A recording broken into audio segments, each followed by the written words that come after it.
अस्सलाम वालेकुम ख़वातीन और हज़रात, मैं हूं साइकोलॉजिस्ट आमिर और आपकी खिदमत में हाजिर है इनोवेटिव जोन के पेज से शो लेकर रोड टू रिकवरी। और हमेशा की तरह हमारे साथ मौजूद हैं मिस इतरत ज़ारा, जो कि CEO हैं इनोवेटिव जोन की। और हम पिछले प्रोग्राम में आपसे डिस्कस कर रहे थे एक बाइपोलर डिसऑर्डर होता क्या है, उसमें की 2 स्टेजेस जो कि डिप्रेशन एंड मैनिक स्टेट होती है। डिप्रेशन में लोग किस तरह के हरकत करते हैं और मैनिक में उनके साथ क्या क्या हो रहा होता है, ये हमने आपसे डिस्कस किया और आपको बताया था कि हम नेक्स्ट शो लेकर जो आएंगे उसमें आपको बताएंगे कि हाइपोमेनिया क्या होता है दर हकीकत। इसके बारे में मिस इतरत ज़ारा से पूछते हैं कि मिस, डिप्रेशन मेनिया तो हमने डिस्कस किया, हाइपोमेनिया ये एक तीसरी चीज़ और लोगों ने इतना इसको सुना भी नहीं, ये क्या चीज़ है?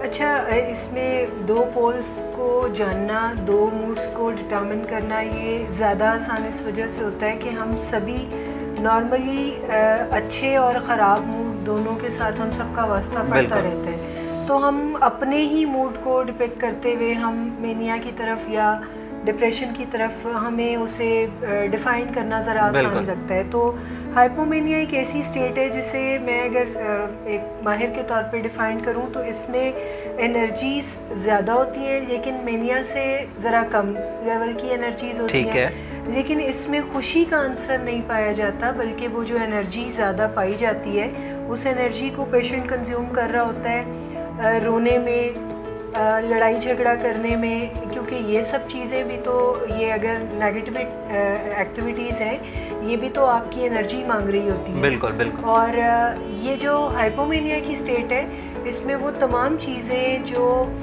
वो करना चाह रहा होता है डिप्रेशन में, मगर डिप्रेशन में हिम्मत नहीं हो रही होती उठने की या किसी भी चीज़ को एक्चुअली प्रेजेंट करने की, तो हाइपोमेनिया की स्टेट में वो सारी चीज़ें एक्चुअली वो करता हुआ नज़र आ रहा हो। बिल्कुल। इसमें सुसाइडल थॉट्स का आना, बहुत ज़्यादा एक्टिविटीज़ का इंक्रीज़ हो जाना, और ख़ास तौर पे ऐसी एक्टिविटीज़ जो कि नेगेटिव साइड पे जाती हैं, जो उसकी ज़िंदगी में कोई खुशी डेवलप नहीं कर रही। सही। तो इसको हम, इस स्टेट को हम हाइपोमेनिया के तौर पर मिस इतरत, मैं ये पूछना चाहूँगा कि ये एक बड़ी डिफ़िकल्ट सी सिचुएशन है जिसको जांचने के लिए या जिसके बारे में इंफॉर्मेशन लेने के लिए हमें एक माहिर के पास जाना पड़ेगा और हम अच्छी इन्फॉर्मेशन ले सकते हैं कि आया ये शख्स डिप्रेशन में है, मेनिया में है, या हाइपोमेनिया जो कि क्रिटिकल सी सिचुएशन, ना वो बहुत ज़्यादा खुश जैसे कि आप बता रहे हो, ना बहुत ज़्यादा गमगीन, एक दरमियान की कोई स्टेट है जिसमें प्रॉब्लम ज़्यादा हो जाती है।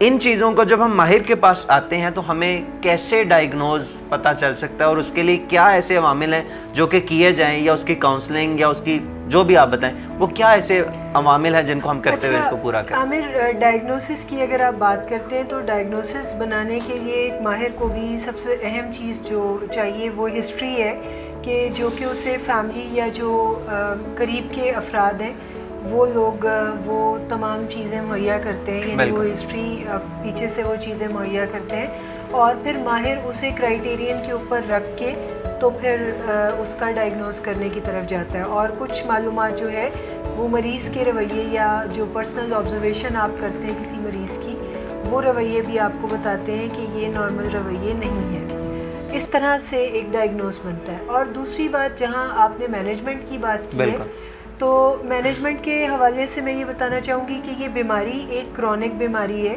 और दुनिया की तमाम बीमारियों को हम 2 ग्रुप्स में तकसीम करते हैं। एक एक्यूट डिजीज़ होती हैं और एक क्रॉनिक डिजीज़।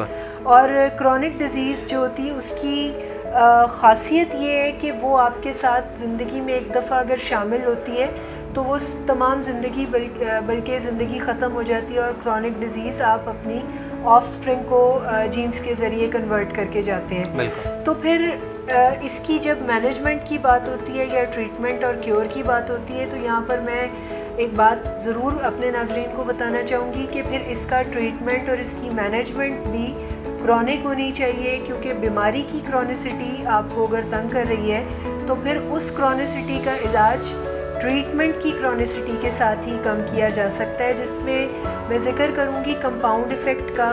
ख़ास तौर पे बाइपोलर डिसऑर्डर में आप जिस किस्म के रवैये सीख कर अपनी ज़िंदगी में मैनेजमेंट करते हैं और अपनी ज़िंदगी को बेहतर बनाते हैं, अगर आप उन रवैयों को कंपाउंड इफ़ेक्ट के थ्रू अंडरस्टैंड कर जाते हैं, यानी उनको अपनी ज़िंदगी का एसेंशियल पार्ट बना लेते हैं, कोई अपने लिए मस्त चीज़ें बना लेते हैं तो आप सारी ज़िंदगी इस डिसऑर्डर के साथ बड़े अच्छे से मैनेज करके आप नॉर्मल ज़िंदगी गुजार सकते हैं। मिस इतरत, आपकी जो बड़ी डिटेल में आपने कंपाउंड फैक्ट के बारे में बताया, मैनेजमेंट का लफ्ज़ काफ़ी दफ़ा यूज़ हुआ।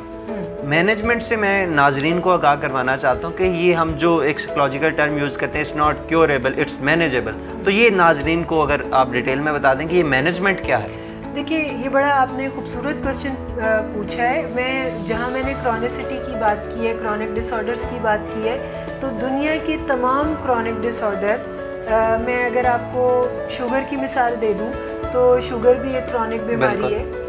मैं उसकी मिसाल दे के आपको आपके सवाल का जवाब दूंगी कि जब आप शुगर का कोई मरीज़ अपनी मैनेजमेंट करता है तो वो बड़े अच्छे तरीके से शुगर के साथ ज़िंदगी गुजारता है और उसे कोई डिफ़िकल्टी क्रिएट नहीं होती। लेकिन अगर वो मरीज़ एक दिन मीठा ना खाए, एक दिन वॉक करे, एक दिन अपनी मेडिसिन टाइम पे ले और ऐसा वो कोई एक हफ्ते तक करता रहे, तो इससे उसकी ज़िंदगी में कोई खातिर खा चेंज नहीं आएगा।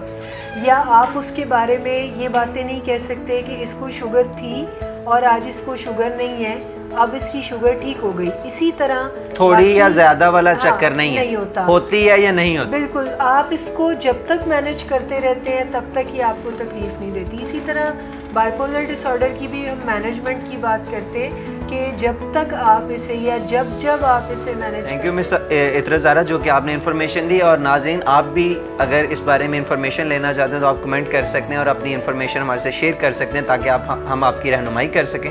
तब तक के लिए अल्लाह हाफ़िज़, अल्लाह निगहबान।